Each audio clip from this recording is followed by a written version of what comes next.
माधवगढ़ का दुखी राजा। काफी समय पहले की बात है। माधवगढ़ नाम का एक राज्य था। वहां का राजा बहुत अच्छा था, मगर राजा को एक दुख था कि उसके कोई भी संतान नहीं थी और वह चाहता था कि राज्य के अंदर से किसी योग्य बच्चे को गोद ले ताकि वह उसका उत्तराधिकारी बन सके और आगे की बागडोर को सुचारू रूप से चला सके। और इसी को देखते हुए राजा ने राज्य में घोषणा करवा दी कि सभी बच्चे राजमहल में एकत्रित हो जाए। ऐसा ही हुआ। राजा ने सभी बच्चों को पौधे लगाने के लिए भिन्न भिन्न प्रकार के बीज दिए और कहा कि अब हम 6 महीने बाद मिलेंगे और देखेंगे कि किसका पौधा सबसे अच्छा होगा।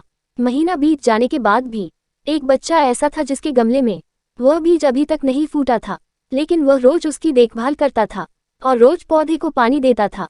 देखते ही देखते 3 महीने बीत गए। बच्चा परेशान हो गया। भी उसकी माँ ने कहा कि बेटा धैर्य रखो, कुछ बीजों को फलने में ज्यादा वक्त लगता है।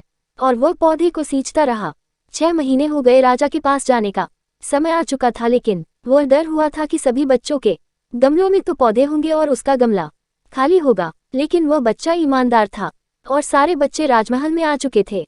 कुछ बच्चे जोश से भरे हुए थे क्योंकि उनके अंदर राज्य का उत्तराधिकारी बनने की प्रबल लालसा थी।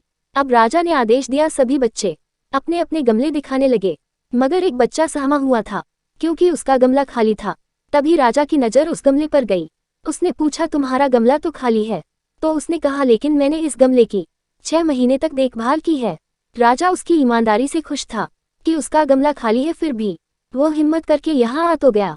सभी बच्चों के गमले देखने के बाद राजा ने उस बच्चे को सभी के सामने बुलाया। बच्चा सहम गया और राजा ने वह गमला सभी को दिखाया।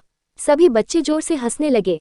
राजा ने कहा, शांत हो जाइए, इतने खुश मत होइए। आप सभी के पास जो पौधे हैं वो सब बंजर है, आप चाहे कितनी भी मेहनत कर ले उनसे कुछ नहीं निकलेगा।